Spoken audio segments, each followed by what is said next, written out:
Orange City, the kids play their version of motorball. It was amazing. They hired real-life professional rollerbladers. To do the things that these guys do was really hard. These guys were accelerating quickly. Steve and Garrett had a huge job. All of the choreographing and all of the training. I've assembled possibly the greatest people that you can find on inline skates today. Chris Haffey, Frankie Morales, Katie Ketchum, Ernesto, Dave Lang, and Julian Bob. We had huge drop-in ramps for big airtime stuff.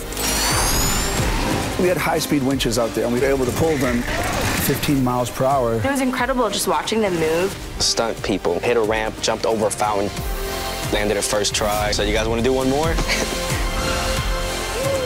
Well, guys, congratulations. Great job. I saw the film last night. I thought you guys were fantastic. Thank you. So I'm curious, what was all of you guys' reaction when you first learned that you're going to be in a James Cameron, Robert Rodriguez film?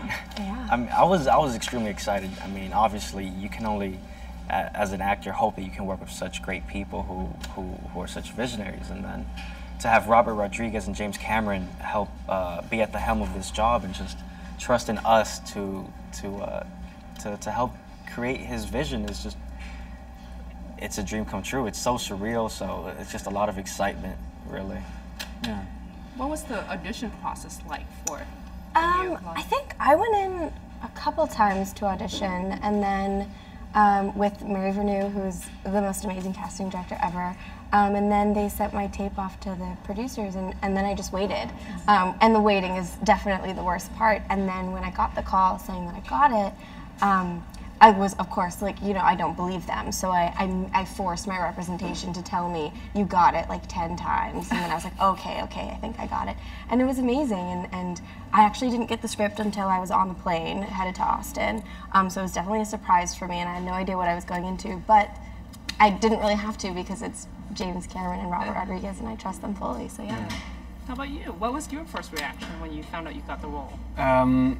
Yeah, I mean, even just figuring out that I was going to meet Robert in my first audition is like, I did my very first audition, and then 3 months later I got a call saying that Robert wanted to meet me, and me being such a fan of Robert, I was quite nervous. And then on top of that, being in the waiting room and being like, I know you from that movie, I know you from that movie. Oh, yeah. What am I doing here? So there was a lot of nervous energy, and then it was about a year process of testing for the film, waiting from Fox, and there was a lot of amazing actors that auditioned for the role. So all my friends auditioned for his role. All my friends, all my male friends. But during that time, you guys didn't become enemies when you saw your friends in the same room, right? You guys were still friends, sitting, waiting to go in and audition in front of Robert and James Cameron. Oh yeah, I mean, we're all in the same boat. Yeah. We're all constantly auditioning, and there's a right role for everybody. It took me like 4 or 5 years to book my first thing, so it just takes time, and if everyone's like willing to do the grind, they'll get their job too. Let's talk about the sport, motorball. Like, I'm thinking, is that like a hybrid of like car racing versus what else? It's like gladiator meets rollerball, roller derby, and kind of like a monster truck type of feel in the atmosphere around it. Yeah. Do you think that we should ever have that sport in real life and see how we can? Really? I would absolutely love it. You're not afraid of the danger? I'm not gonna play. I'm gonna watch it. I'm gonna be in home. a fictitious world. If no one is dying and everyone's safe, I would love to watch motorball in real life. If there were like 3 casualties, I'd still be oh my gosh. fine. Per year though, like not like every time. I'm not an animal. So if you guys have to pick your favorite scene, pick one for me from the movie.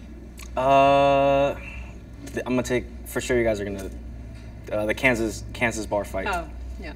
Yeah, it's pretty great. Go Chiefs. Okay, you. The tube to Zalem scene with me and Rosa, it was really just amazing. That was the only real scene that was full green screen. So to see how they were, kind of planning that, they actually, put Rosa and me on a rig, and she was holding my hand, and I was hanging, 20 feet up in the air. So all of that was real, and they wanted to make that as practical as possible.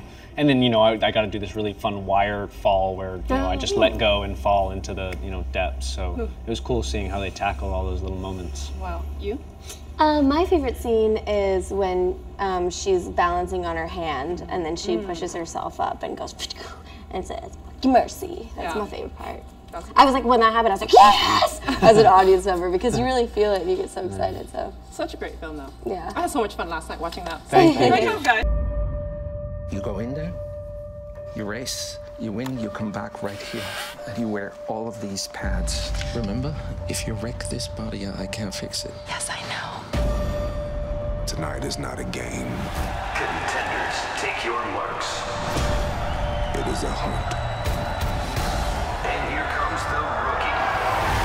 Kill a girl called Alita. Alita! It's a setup. You gotta get out of there. They're gonna kill you. Which ones? All of them! Go easy on me, guys. Sure, kid. No worries.